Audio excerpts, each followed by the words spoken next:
Hello दोस्तों, तो कैसे आप सब? आई होप बढ़िया होंगे। तो जैसा कि हमने आप लोगों के लिए वादा किया था कि हम हिस्ट्री का सेकंड क्लास भी लाएंगे, पार्ट 2 क्लास 6 का चैप्टर 1 का। तो हमने लाया, जैसा कि पिछले क्लास में हम लोग पढ़े थे कि सिंधु और उसके सहायक नदी के बारे में। आज हम पढ़ेंगे उसके आगे गंगा तथा इसकी सहायक नदी सोन के बारे में।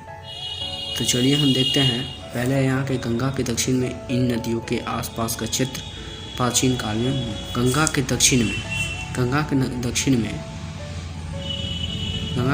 जितने नदी के आसपास में जितने नदी आते थे, प्राचीन काल में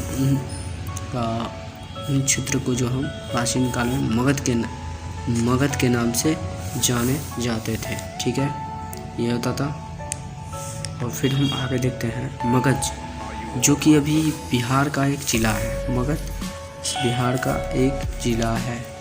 का एक वर्तमान में जिला है। ठीक है, तो चलिए हम आगे देखते हैं। आगे है हमारा दक्षिण एशिया में कौन से देश सब आते हैं। तो दक्षिण एशिया में तो हमारा आधुनिक भारत आते हैं, पाकिस्तान आते हैं, बांग्लादेश, नेपाल, भूटान, श्रीलंका, अफगानिस्तान, ईरान, चीन तथा म्यांमार। ये सब देश जो है इंडिया का जो है भारत का वो पड़ोसी देश है। ठीक है, पड़ोसी देश है। अच्छा, चलिए ये सब देश मतलब दक्षिण एशिया में ये सब देश आते हैं। ये सब देश दक्षिण एशिया में आते हैं। ठीक है, जितना देश है दक्षिण एशिया में आते हैं। अब है हमारा दक्षिण एशिया के एक महाद्वीप से छोटा है। दक्षिण एशिया एक महाद्वीप से छोटा है। लेकिन विशालता जो है इसकी, जो विशालता का क्यों नहीं रहेगा। जैसे भारत और चीन जैसा जो देश रहेगा, तो इसकी विशालता तो ऑब्वियस सी बात है कि रहेगा ही रहेगा। बाकी विशालता और बाकी एशिया से समुद्रों, पहाड़ियों तथा पर्वतों पर बड़ा होने के कारण इसे प्रायः उपमहाद्वीप कहा जाता है। अब हम उपमहाद्वीप के बारे में अच्छी तरीक़े से जानेंगे कि ये बोल रहा है कि दक्षिण एशिया एक महाद्वीप से छोटा है, लेकिन विशालता तथा बाकी एशिया से समुद्रों, पहाड़ियों तथा पर्वतों से बटे होने के कारण इसे प्रायः उपमहाद्वीप कहा जाता है। तो चलिए हम आगे देखते हैं देश के नाम के बारे में। तो देश के नाम के बारे में हम पहले के ज़माना में बहुत नामों से पुकारते थे, जैसे कि आप बोल सकते हैं, अभी भी पुकारते हैं बट उतना नहीं। बट अभी जो है इंडिया हम बोलते हैं, हिंदुस्तान, कभी कभार भारत भी बोल देते हैं पहले, लेकिन बहुत नाम था। डेवी था, आर्यभट्ट था, भारत था। तो इन सब देशों का नाम इन सब देशों का नाम कैसे मतलब पड़ा, तो वही हम आज देखेंगे। तो हम देख सकते हैं यहाँ पे लिखा हुआ है, आज हम सब अपने देश के लिए प्रायः इंडिया, सही बात है, जैसा कि हमने बोला, तथा भारत जैसे नामों का प्रयोग करते हैं। तो वही इंडिया शब्द जो है इंडस से निकला है। इंडिया शब्द किससे निकला है? तो इंडस से निकला है, जिसे संस्कृत में सिंधु कहा जाता है। इंडस को संस्कृत में सिंधु कहा जाता है। ठीक है, अब यहाँ पे है लगभग 2500 वर्ष पहले उत्तर पश्चिम की ओर से आने वाले ईरानियों और यूनानियों ने सिंधु को हिंदोस अथवा इंदोस का, सिंधु को जो है हिंदोस अथवा इंदोस का। ठीक है, कितने ईस्वी में? लगभग 2500 वर्ष पहले उत्तर पश्चिम की ओर से आने वाले ईरानियों और यूनानियों ने सिंधु को हिंदोस अथवा इंदोस का। और हम देखते हैं आगे, सिंधु नदी के पूर्व में स्थित भूमि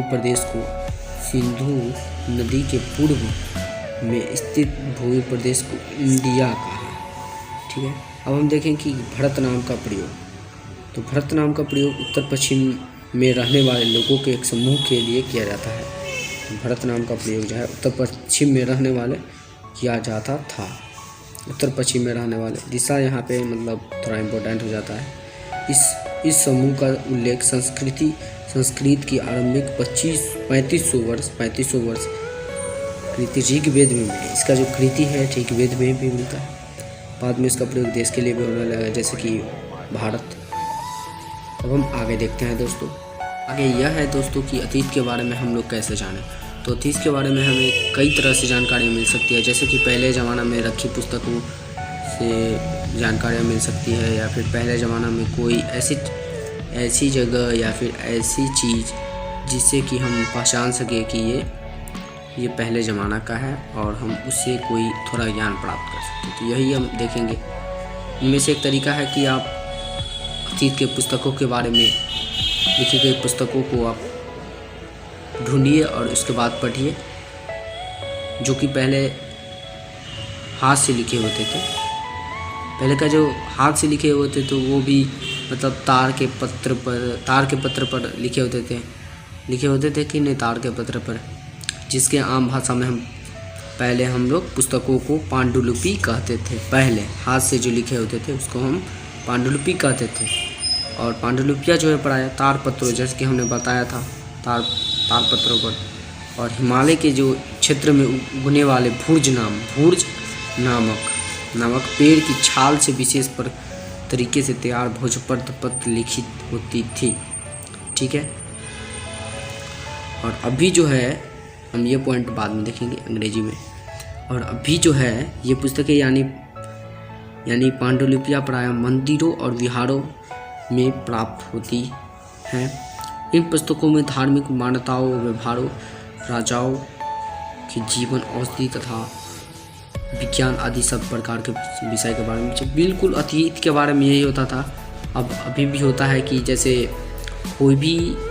जैसे हम मान सकते हैं किसी भी महापुरुष का जीवन गाथा जो हमको याद रखना, तो उसके जीवनी की किताब खरीदनी पड़ेगी, उसके बाद पता चलेगा। और उनमें से जो इन तरीक़ा के जो पुस्तकें होते थे वो संस्कृत और तमिल और प्राकृतिक भाषा में होते थे। प्राकृतिक भाषा का प्रयोग हम लोग आम लोगों के लिए करते थे। ठीक है, प्राकृतिक भाषा इम्पोर्टेंट है, आप लोग एक बार जरूर देख लीजिएगा प्राकृतिक भाषा।